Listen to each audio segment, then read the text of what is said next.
జరిగిన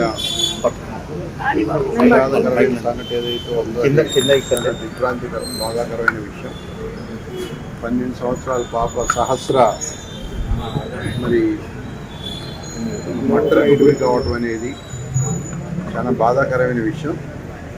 అయితే దాని మీద పోలీసులు తీవ్రంగా ఇన్వెస్టిగేషన్ జరుగుతూ ఉంది. ఏమైందనేది క్లారిటీ రావలేదని చెప్పి చెప్తున్నారు. ఏదైనా కూడా డీసీపీ గారు కానీ ఏసీపీ గారు స్టేషన్ హౌస్ ఆఫీసర్ అందరూ కూడా దాని మీద సీరియస్గా వర్కౌట్ చేస్తున్నారు. సంఘటన జరగగానే వాళ్ళు ఇమీడియట్గా వచ్చి పోస్ట్ మార్టానికి పంపించడం జరిగింది. పోస్ట్ మార్టం రిపోర్ట్ కూడా రావాల్సింది ఉంది. ఇది ఏదేమైనా ప్రభుత్వం నుంచి తీసుకోవాల్సిన అన్ని చర్యలు అయితే తీసుకుంటున్నాం. బహుశా అతి త్వరలోనే హంతకుడు ఎవరనేది ఒక నిర్ణయానికి రావడం జరుగుతుందని అనుకుంటున్నాం. ఎందుకంటే సీసీ కెమెరాల్లో కూడా ఇన్ బిట్వీన్ ఆ టైమింగ్స్ ఏం జరిగింది అనేది గేట్ దగ్గర వరకు అయితే వాళ్ళు ఆల్రెడీ సీసీ కెమెరాలు అబ్జర్వ్ చేయడం జరిగింది. కానీ అందులో ఎవరో వచ్చినట్టు కూడా తెలియదట.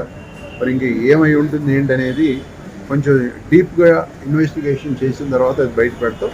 ప్రభుత్వం నుంచి ఆ తల్లిదండ్రులకి ఏమన్నా సహాయ సహకారాలు అందించాలని తప్పకుండా అందిస్తాం. జరిగిన దానికి చింతిస్తూ ఉన్నాం ప్రభుత్వం తరఫున. ఇక ముందు ఇటువంటివి జరగకుండా తప్పకుండా చర్యలు తీసుకుంటామని చెప్పి తెలియజేస్తూ ఉన్నాం.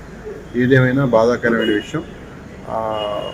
ఇక ముందు ఇట్లాంటివి కాకుండా చూడాలని చెప్పి పోలీస్ సిబ్బందిని యంత్రాంగాన్ని మేము కోరుతాం.